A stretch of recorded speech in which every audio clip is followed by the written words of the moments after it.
Good morning, students. Today I will be taking subject juvenile delinquency. Juvenile delinquency particularly deals with the children, those who are observed to have delinquent behavior. So, in this subject, we will see what are the concept of juvenile, what is the meaning of juvenile, and what is mean by juvenile delinquent or juvenile offenders. For the unit 1, we will be studying the concept of child under Indian Constitution and in Indian Penal Code. At the same time, we will be studying the delinquent juvenile, neglected juvenile, the overall situation of children, young persons in India, also with the reference to crime statistic that has been particularly crime by the children and crime against the children. આ subject જે છે એ બાળકો માટેનો subject છે કે બાળકો વિશે subject છે કે એવા બાળકો જે અપરાધના સંદર્ભમાં જેને આપણે બાલ ગુનેગાર કહી શકાય. નવા ડેફિનેશન પ્રમાણે આપણે બાલ ગુનેગાર નથી કહેતા, પરંતુ ઉપેક્ષિત બાળક અને જરૂરિયાત બાળક એવી ડેફિનેશન કરીએ છીએ. Child in conflict of law and child in need of law. તો જુવેનાઇલ જસ્ટિસ એક્ટ 2000 એમાં જુવેનાઇલની જે ડેફિનેશન આપેલી છે એ છે કે 18 વર્ષના ઉંમર નીચેના બાળકો એમને આપણે જુવેનાઇલ બાળકો કહીએ છીએ, કિશોરવયીન બાળકો કહીએ છીએ. અને કિશોરવયીન અપરાધ આ સબ્જેક્ટનું ટાઇટલ છે. તો what is mean by juvenile delinquency or juvenile offenders? So particularly if you see that what is mean by the juvenile, that every child who is below the age of 18 years, he will be considered as a juvenile under the Indian Penal Code as well as in Juvenile Justice Act. For the Constitution also, it is every person, every child who is below the age of 18 years, he will be a juvenile. There are certain rights, particularly in Constitution, which are specially empowered for the children. So in that sense, they will be considered as child under Constitution, and all those provisions will be applicable for such children who are coming under the concept of child in Indian Constitution.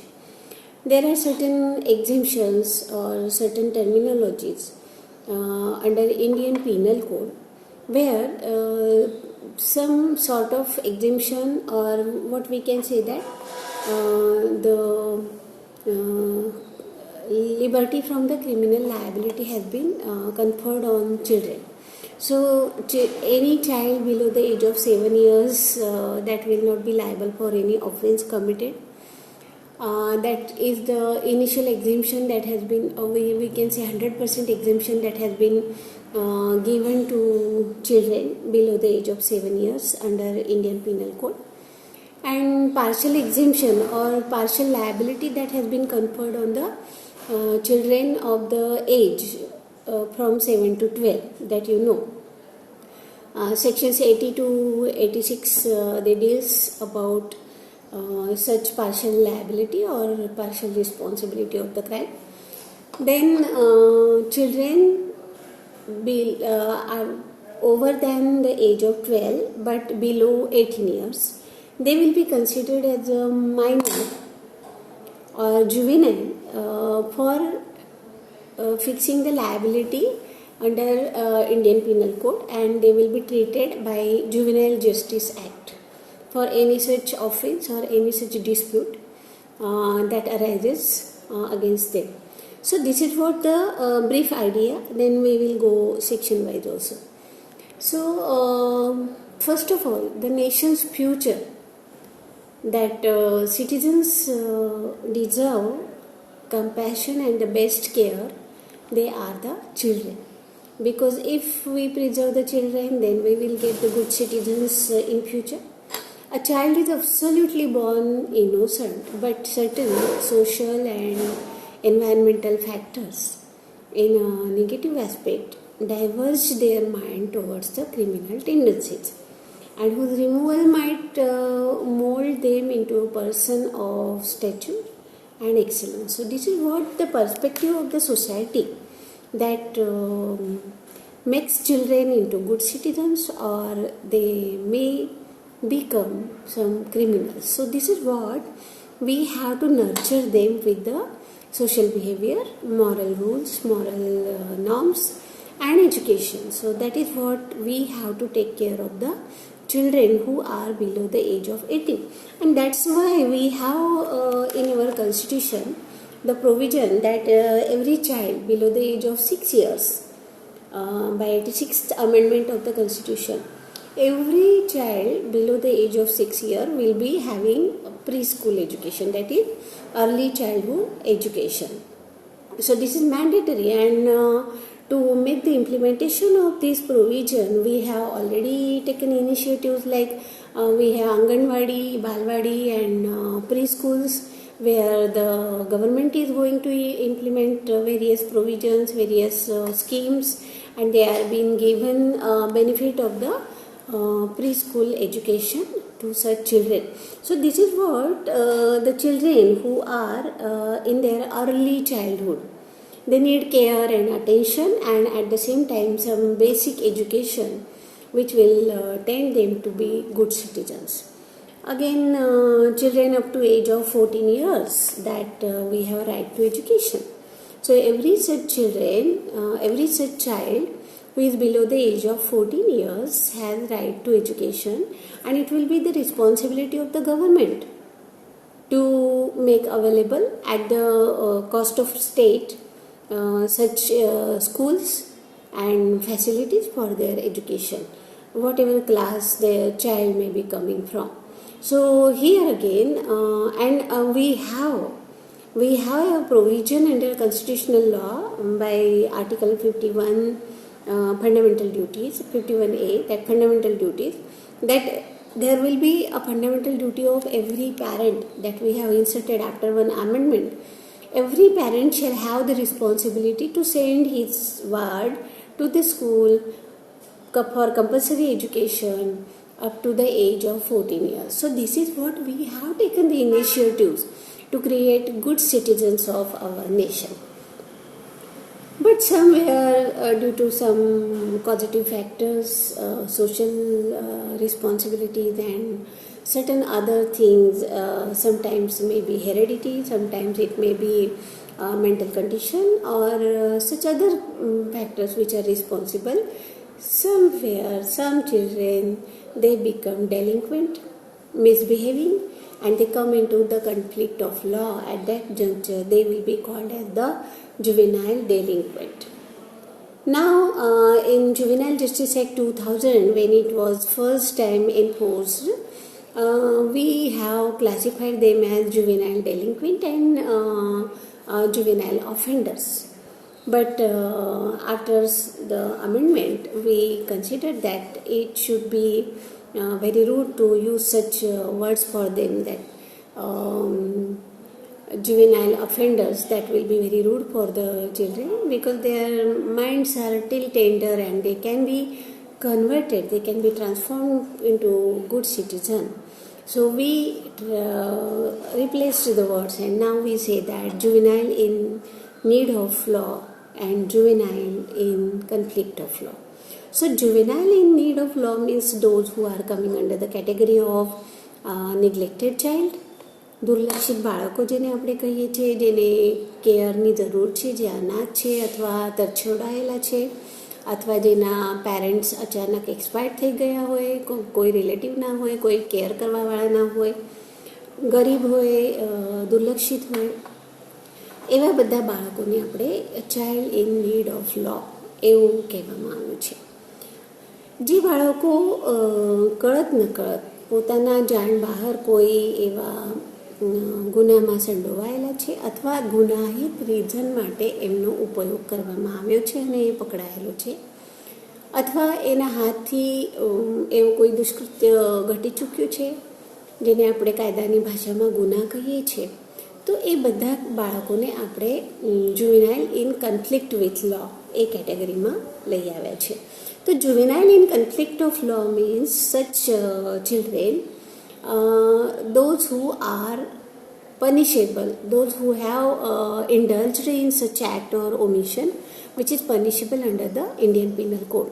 But still, because they are not major, because they are below the age of 18 years, they will be considered as juvenile in conflict of law and they will not be given hardened punishment. So Indian Penal Code under certain sections and provisions prescribe that the juvenile will not be given any hardened punishment, they will not be imprisoned with the hardened offenders, and they will not be given capital punishment or life imprisonment.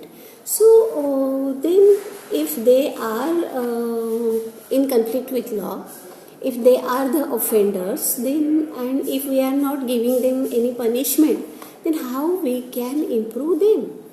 આપણે એમને સુધારવાનો મોકો તો કેવી રીતે મળશે? પછી એમને ગુનો કર્યો છે, ભલે એ પોતે માઇન્ડથી કર્યો કે નહીં કર્યો એ અલગ વસ્તુ છે, એ ભારતીય દંડ સંહિતા એને ડિસાઇડ કરશે.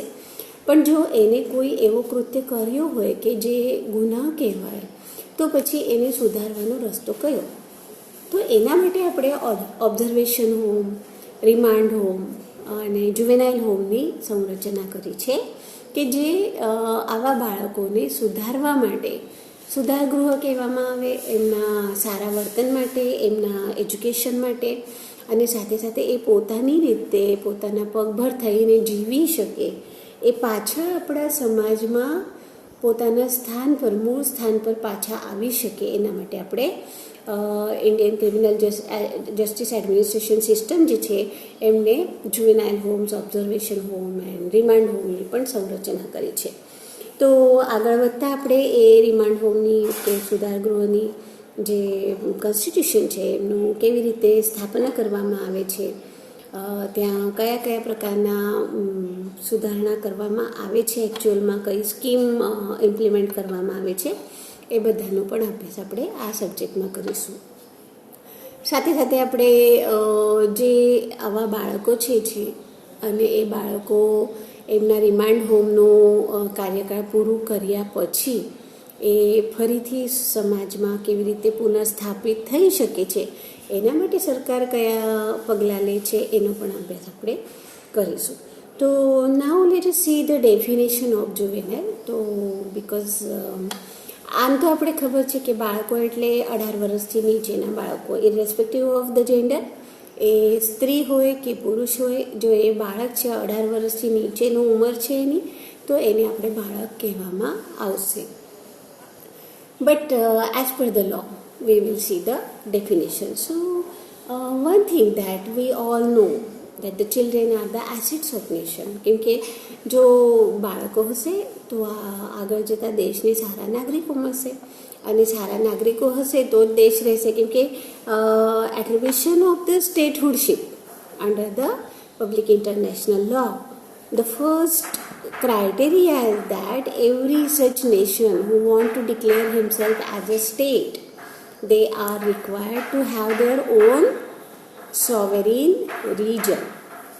સૌથી પહેલાં તો એમની પાસે પોતાની જગ્યા, જમીન હોવી જોઈએ, લેન્ડ હોવી જોઈએ, ટેરિટરી હોવી જોઈએ. બીજી વસ્તુ છે કે એમનું પોતાનું પોપ્યુલેશન હોવો જોઈએ. જો પોપ્યુલેશન ના હોય તો એ દેશ છે ને, પોપ્યુલેશન હોય તો ગવર્મેન્ટ બનશે. એટલે કે population is the one criteria of statehoodship. Third criteria is it should have his own government, sovereign government. એટલે કોઈ પણ નેશનને સ્ટેટ તરીકે જો આપણે ડિક્લેર કરવું હોય તો આ ત્રણ વસ્તુ જોઈએ: territory, population and government.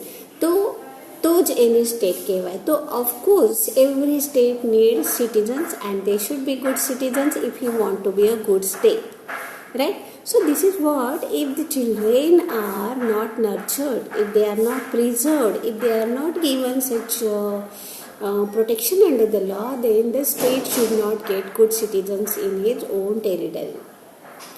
So this is what The children's are assets and wealth of the nation. A healthy environment should be provided to all children so that they become civilized citizens who are physically fit, socially active, and mentally cautious. And they should be equipped with all the skill and active participation required by the society. જેટલા પણ આપણા કિશોરવયીન બાળકો છે, જેટલા પણ બાળકો આપણા દેશમાં હોય છે, એ બધાને આપણે વ્યવસ્થિત એજ્યુકેશન આપીને, વ્યવસ્થિત ટ્રેનિંગ આપીને સારા નાગરિકો બનાવીશું તો જ આપણી પાસે સારા પોલિટિશિયન્સ આવશે, સારા એજ્યુકેશનાલિસ્ટ આવશે, સારા વકીલો આવશે, ડૉક્ટરો આવશે એન્ડ સો ઓન. સારા નાગરિકો હોવા પણ જરૂરી છે. તો this is what they are the assets. આપણા દેશની સંપત્તિ છે, બાળકો આપણા દેશની સંપત્તિ છે. Now, reducing the inequality and ensuring social justice and equal opportunities for development of all children, they should be given. In that we have already comprised in our Indian Constitution. કે બાળકોને સારી રીતે આગળ લાવવા માટે આપણે ફંડામેન્ટલ રાઇટ્સમાં એમને આવરી લીધું છે અને એમના માટેના બધા જ પ્રોવિઝન્સને આપણે ઇમ્પ્લિમેન્ટ કરીએ છીએ. આપણે ત્યાં તો બાળકો માટે મહિલા અને બાળ વિકાસ કેન્દ્ર પણ છે. MHRDના અંડરમાં, હોમ મિનિસ્ટ્રીના અંડરમાં એને આપણે સમાવી લીધું છે. તો દરેક જગ્યા પર આપણે સ્ત્રીઓ અને બાળકોને સંરક્ષિત કરી રાખ્યું છે, જેથી કરીને એમનું સંવર્ધન થાય, એમના સારા એજ્યુકેશનથી લઈને એમનો એમ્પ્લોયમેન્ટ સુધીનો આપણે વિકાસ કરવા માટે પગલાં લઈએ છીએ. Now for development to all children, they should be given consecutively would work an effective measure to prevent the children from becoming delinquent in any of the society. Right. ડેલિન્ક્વન્ટનો મતલબ શું છે? ડેલિન્ક્વન્ટ એટલે મિસબિહેવિયર અથવા જેને આપણે કહીએ છીએ કે ગૈરવર્તન. બરાબર. તો ડેલિન્ક્વન્ટનો મતલબ એવું છે કે એ ગૈરવર્તન કરે છે. છોકરાઓ ગૈરવર્તન નોટોરિયસ થવાનું એ એક કોમન વસ્તુ છે. બાળક છે તો તોફાન તો કરશે જ, ઉત્પાત તો કરશે જ થોડો ઘણો, પરંતુ ડેલિન્ક્વન્ટ બિહેવિયર એક અલગ વસ્તુ છે. તો ડેલિન્ક્વન્ટ બિહેવિયરની વ્યાખ્યા શું છે? ગૈરવર્તનની વ્યાખ્યા શું છે? There is a general attitude towards children to behave obediently. આપણે કહીએ છીએ કે ભાઈ શિસ્તપ્રિય બાળકો બધાને વાલા હોય છે. To show respect towards the others and teachers, parents and relatives, and imbibe behavior having high moral values. But sometimes they are not working. આપણે તો ઘરમાં બધા જ બાળકોને કહીએ છીએ કે ભાઈ સારું વર્તન રાખજો, બધાની જોડે પ્રેમથી, આદરથી વાત કરજો, રિસ્પેક્ટ આપો, એજ્યુકેશનમાં ધ્યાન આપો, રમવામાં પણ ધ્યાન આપો, પરંતુ સારી રીતે રમો, જે તમારા શારીરિક વિકાસ માટે જરૂરી છે. બટ સમટાઈમ્સ ક્યારેક એવું બની જાય કે children they are not fit for all disciplined behaviour. એ કંઈ ને કંઈ આવું થોડું તોફાની અને થોડું ઉત્પાદવાળું કામ કરી બેસે છે. જ્યારે આવું વર્તન એ કાયદાની ભાષામાં ગૈરવર્તન બની જાય ત્યારે આપણે એને ડેલિન્ક્વન્ટ બિહેવિયર કહીશું. જ્યાં સુધી પોતાના પૂરતું સીમિત હોય, પોતે અભ્યાસ ના કરતો હોય ને ફેલ થઈ જતું હોય તો એનો કોઈ વાંધો નથી, પરંતુ પાસ થવા માટે જો કોઈ ગેર કાયદે એવું કામ કરી બેસે તો પછી એ ગુનો બની જાય છે. એ રમતો હોય ત્યાં સુધી કંઈ વાંધો નથી આવતો. એના શારીરિક વિકાસ માટે, એના સામાજિક વિકાસ માટે, એના માનસિક વિકાસ માટે રમત એ બહુ જરૂરી વસ્તુ છે. પણ રમતમાં જો એ કોઈને ઈજા કરી બેસે છે, ગ્રેવિયસ હર્ટ અથવા એવો કોઈ ગુનો કરી બેસે છે જેને પિનલ કોડમાં આપણે આવરી લીધું છે, તો પછી એ ગુનો કહેવાય. જ્યાં સુધી એના એડોલસેન્ટની વાત છે, કિશોરવયીન બાળકો છે, હવે ઉંમરલાયક થઈ રહ્યા હોય, એમને સમજણ પડતી હોય છે, પ્યુબર્ટીનો તબક્કો ચાલતો હોય છે, ત્યાં સુધી એમના જે જાતીય સંવેગો છે એમને પોતાની રીતે ટેકલ કરતું હોય ત્યાં સુધી કશો વાંધો નહીં. પરંતુ એ જો કોઈ એવા વિજાતીય પાત્ર પર હુમલો કરી બેસે છે, કોઈને ઈચ્છા વિરુદ્ધ આવું હેરેસમેન્ટ કરવા માંડે છે તો એને આપણે ગુનો કહેવાય. તો this is what the stages R.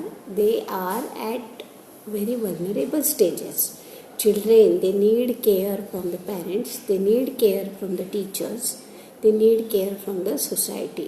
તો juvenile delinquent એટલે delinquent behavior જેને ગેરવર્તન આપણે કહીએ છીએ એ અલગ અલગ ટપ્પામાં અલગ અલગ પ્રકારનું હોઈ શકે છે. નાનું બાળક છે 6-7 વર્ષ સુધી તો એ વસ્તુઓ ફેંકશે, તોડફોડ કરશે, બૂમ બરાડા પાડશે, એ બધાની સામે જમીન પર આળોટવા માંડે અને મા બાપને ડિફિકલ્ટીમાં મૂકી દે છે. તો ત્યાં સુધી કોઈ વાંધો નથી આવતો, એને આપણે ગુનેગાર ના કહી શકાય.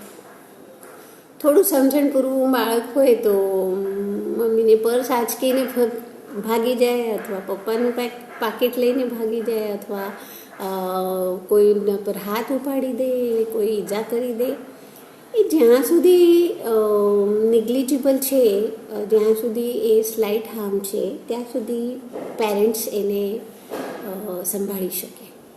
પરંતુ જ્યાં એ બીજા કોઈ વ્યક્તિને હાર્મ પહોંચાડે અથવા એવી કોઈ ઈજા કરી બેસે છે કે જે અપરાધ ગણાય તો પછી એને આપણે લોના અંદર સંભાળવું પડે. થોડું 12 વર્ષથી ઉપરનું બાળક હોય અને 18 વર્ષથી નીચે હોય અને પછી એવો કોઈ કૃત્ય કરી બેસે છે કે જેને આપણે કાયદામાં ગુના કહીએ, ત્યારે આપણે એને કાયદાના સકંજામાં લેવું પડે, એને આપણે રિમાન્ડ હોમમાં રાખવું પડે અથવા જુવેનાઇલ હોમમાં સોંપવું પડે, જેથી કરીને એ આવા ગેરવર્તનની અસર જાણી શકે, એ ગેરવર્તનમાંથી બહાર આવીને પોતાને સુધારી શકે. તો આ રીતે આપણે કાયદાને આવરી લીધું છે. તો જુવેનાઇલ ડેલિન્ક્વન્ટનું મિનિંગ અને કન્સેપ્ટ આપણે આ રીતે સમજીશું. તો juvenile delinquency has become the important aspect of criminology. કેમ કે ક્રિમિનોલોજી આમાંથી જ હાર્ડન ક્રિમિનલ બની જાય છે. આપણે જોયું હતું કે નિર્ભયા કેસમાં, જે દિલ્હીમાં ગેંગરેપની કેસ બની હતી, એક ફિઝિયોથેરાપીની જે સ્ટુડન્ટ હતી એને જે રીતે રેપ કરીને પછી એની લગભગ જાન લેવા હુમલો કરીને પછી તો એ ગુજરી ગઈ, તો મર્ડર થઈ ગયું છે. તો એમાં જે કોઈ આરોપી હતા 4, 5, 6, એમાંથી અમુક બાળકો હતા. એટલે એ બાળક કેમ કહેવાય? Because they are not completed the age of 18 years. કેવળ ને કેવળ ડેફિનેશનના રીતે એ 18 વર્ષ પૂરા નહીં કર્યા હતા, એટલે આપણે એમને જુવેનાઇલ કહીએ છીએ, બાળક કહીએ છીએ. પરંતુ એમની સમજણ એટલી હદે વિકસિત થઈ ગઈ હતી. They were fully matured what the crime they are going to commit and what will be the implications of such crime. They were well known. તો આવા વખતે આપણે ક્રિમિનલ કાયદામાં સુધારો કરવો પડ્યો હતો અને આજે આપણે સુધારા સાથે એપ્લિકેબલ કરી શકાય. તો એ જે વસ્તુ છે આ રીતે એમાંથી જ ક્રાઇમ વધતું જાય છે અને ક્રિમિનલ્સ બનતા જાય છે. એટલે ટાઈમસર જો આપણે એમને પાઠ ના ભણાવીએ, ટાઈમસર જો આપણે એમને પનિશમેન્ટ ના કરીએ તો પછી એમાંથી હાર્ડન્ડ ક્રિમિનલ્સ બની જાય છે. That is why this is one important aspect of criminology. So juveniles have got serious forms of delinquent behavior which may hamper the stability and social command of our society, and such deviant behavior of juveniles has created social disorder. આ રીતે જો પછી બીજા એનામાંથી wrong signal જો લઈ લેશે કે ભાઈ હા એ તો 18 વર્ષ પૂરો નહીં હતો, 2 મહિના ઓછા હતા ને એટલે છૂટી ગયો, એટલે 2 મહિના માટે રિમાન્ડ હોમમાં રહેવું પડ્યું, જુવેનાઇલ હોમમાં રહેવું પડ્યું અને પછી તો એ ફ્રી થઈ ગયો. તો 18 વર્ષ પહેલાં આવું કોઈ ગુનો ઘડી જાય તો કંઈ બહુ મોટું આપણને પનિશમેન્ટ નથી મળતું. આવા ટાઈપના જો રોંગ સિગ્નલ જાય તો એ સમાજ માટે ખતરારૂપ છે અને એટલે જ આપણે ક્રિમિનલ જસ્ટિસ એડમિનિસ્ટ્રેશન સિસ્ટમમાં ધરમૂળ ચેન્જ કર્યો. રાઈટ? તો this is what the behaviour that create social disorder and destruction of moral values which is creating an alarming position for the organized society. If we are not going to curb this menace at this early stage, then we will not get good citizens for our nation. And that's why we are required to tackle such problems, such issues related to the juvenile with care, protection and prevention from the society, from the parents and from the enforcement agencies. The word delinquency, that word delinquency has its origin from the Latin word delinquere.